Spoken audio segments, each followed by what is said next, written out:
Hey guys, what is up? It's Dusty here, back with another crypto video. And today, I must wish you all a very Merry Christmas, as it is the 25th of December, meaning first Christmas Day.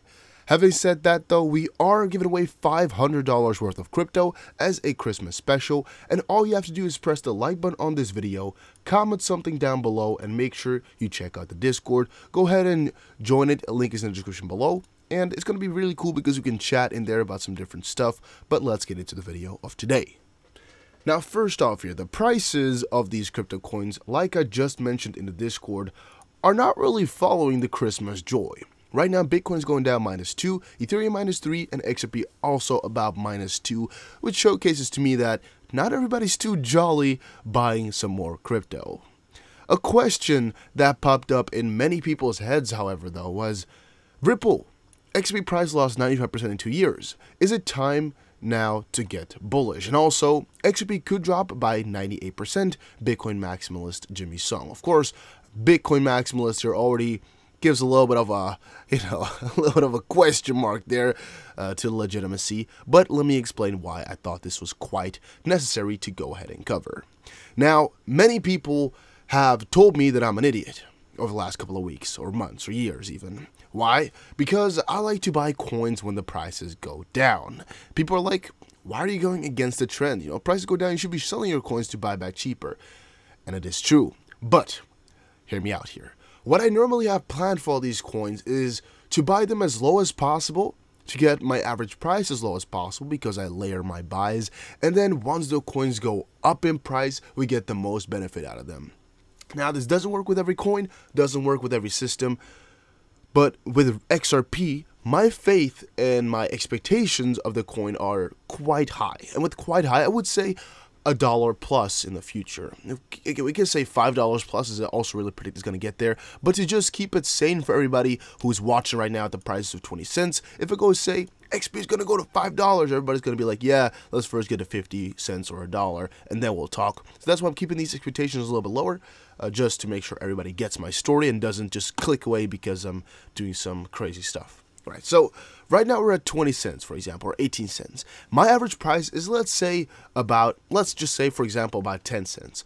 Right at this point right now, I'm in 100% profit because I doubled my money, or I guess you could say 80%, but it doesn't matter. I'm at 100% profit at this point because my average price is 10 cents.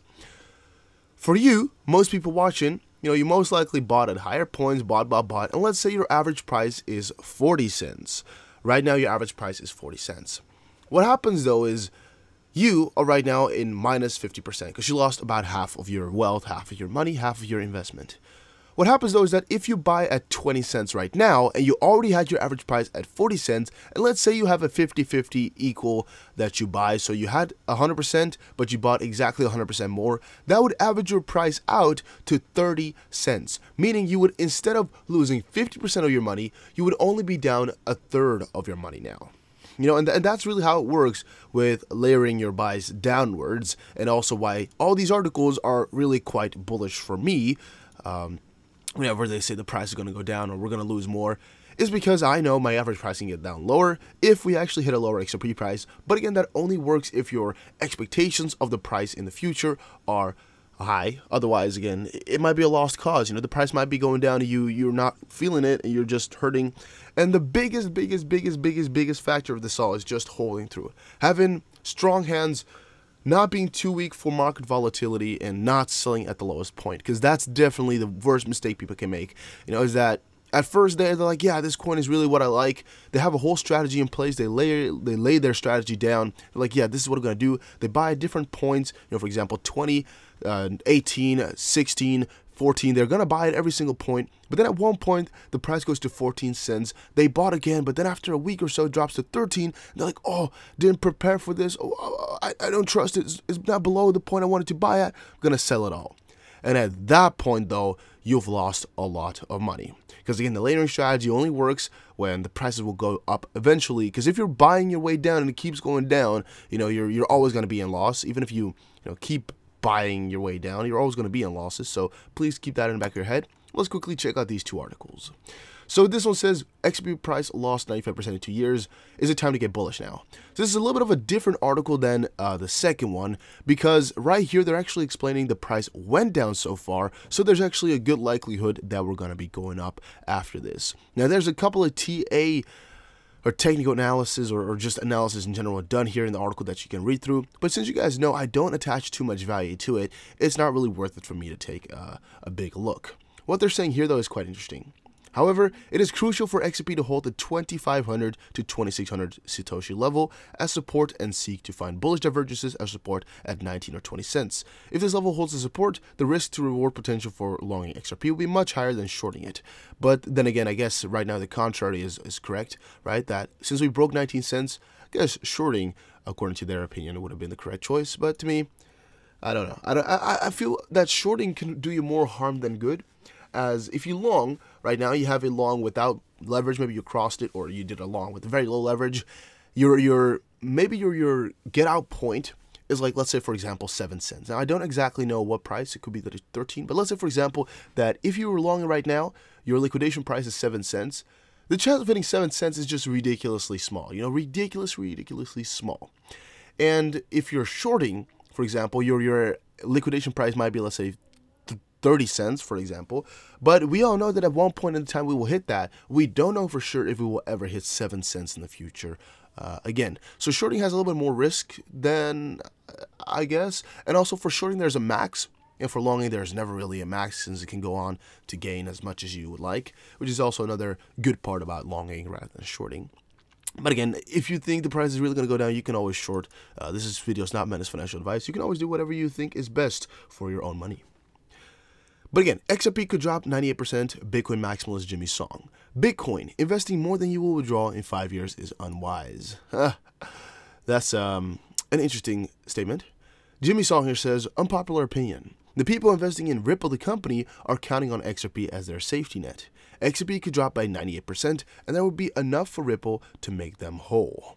So that's actually an unpopular opinion, but it does make a little bit of sense, right? And the whole title here is a little bit misleading, even though it is correct, because what he's actually saying is that the value of XRP could fall by 98% at any time, and there will be enough for Ripple to make them whole, meaning it wouldn't matter for Ripple that much if the price were to fall 98%, because it would still be good. Now, I don't think that's the case anymore, as Ripple gets valuated higher and higher all the time, but here is why they said that, and there must be a little bit of sense behind that as well.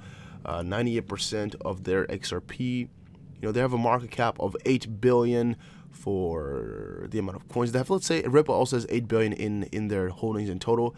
If the price were to drop 98% after this, or 98% in total from all-time high. Because if it were to drop 98% after this, you would have nothing left. If they meant 98% from all-time high, it's about where we're at right now, so because right now we're down. Is there any way to see it on this website? No, I know you can see it on CoinMarketCap. I don't know if you can see it on here. It doesn't matter too much, though. You guys get it. I don't know which one of the two it will be, but I guess he might be correct. Another person, or him, also said, why Bitcoin matters for your freedom, finance, future, advised that if you should invest in Bitcoin, invest wisely. Despite his extreme love and belief in the digital currency, implored investors to be cautious when pouring in their funds. He proclaimed that investing in Bitcoin more than they can pull out in the next 5 years can be regarded as an unwise decision. Interesting opinion. Ponzi or pumped. This is from Tron TRX. I just found this a really interesting thread, website, article, whatever. Is Tron's most popular DApp just a game, or is it a Ponzi scheme? So Justin Sun on Twitter has been really pumping a little bit of a game, the Just Da game. And he also invested, for example, I think 500 million TRX into the website. And now I'm wondering why, or what made him do it, or what exactly is going on. Now, nobody will know, nobody can know, but it's just a question that popped up into my mind, and I want to know you guys' opinion on all of this. Is it a Ponzi scheme? Because it looks a lot like a Ponzi scheme, or is it just a really stupid game? Because in theory, the website should never end. How it works is you have a game, and you can buy boxes, and every time you buy a box, the counter goes back up to 12 hours, and at one point, and all the last 10 people who bought a box are in like the top 10 on the right here. And if nobody buys a box anymore for the upcoming 12 hours, the last 10 persons to have bought a box will get a massive massive reward, a couple million T-Rex, for example. But the problem is, since everybody's thinking that, nobody's going to let the last box, get there. So, at one point, it's just going to die out most likely. But for right now, for the next coming weeks, most likely people are just going to be buying. And every time somebody buys a box, I think the value of what's in your box goes up. But I don't know how withdrawing works and how it all, plays out. But it is an interesting thing. Might take a look at it, might play it even. But for right now, I'm skipping it. Another thing I wanted to showcase you guys was the Cassius bars. Cassius, I know, I tried to pronounce it a lot of times, but Cassius bars, because these are bars that were made on, I believe, in 2011, and they all had a different amount of BTC on there, and they were just gold plated, as you can see right here. This is what they look like, and they have them from 1 BTC to 100 BTC, and right now these bars are really trending. I believe a year ago they were also really quite trending, because somebody bought a one BTC bar for like ridiculous amount, maybe $100,000 or something like that. Let's see here. Yeah, here. On July 2009, a 2011 mint condition gold Cassius bar that held 1 BTC sold for $100,000 on eBay. I think that's really insane, because at that point, July 1st, let's say BTC was at 12,000. To buy it for 100,000, then you must have some hanging right there, because it's just a small little coin. Interesting though how over the years these prices have so changed. But right now, one bar worth 100 BTC would be worth 700,000 in just BTC value, but in real value it could be worth $1 million, just for one small little bar like that. It's really crazy how such a small thing can be worth so much money. Just fun, but I thought, a lot of people might not know about these bars and that they even exist. If you ever see one, consider yourself lucky, because most people will never see one. XRP's growth potential outbeats most coins on the market by Crypto Investor. XRP's growth potential still outbeats the majority of the coins. XRP liquidity keeps growing. BitChute adds 27 new more pairs.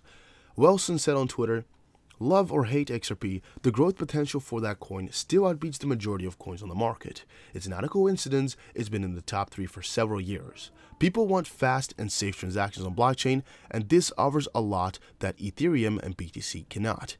That's also true, guys, and as we know through XRP here, you're having so much more potential for, I guess, the use, because BTC, Ethereum are all good, crazy. I mean, Ethereum has their own platform, they have so much on there.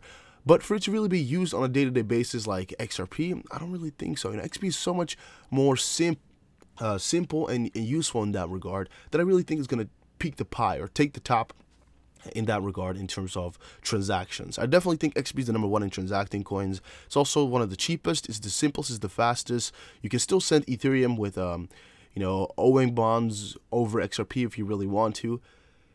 IOUs is actually what it's called, but it's also interesting, it's also fun, it's also cool. But thank you guys for watching this video. Hopefully you did enjoy, hopefully you did learn something new. If you did, make sure you press the like button. If you didn't, make sure you let me know what coin to talk about next time. And I'll see you guys again in another crypto video. Take care, everybody, and have a Merry Christmas.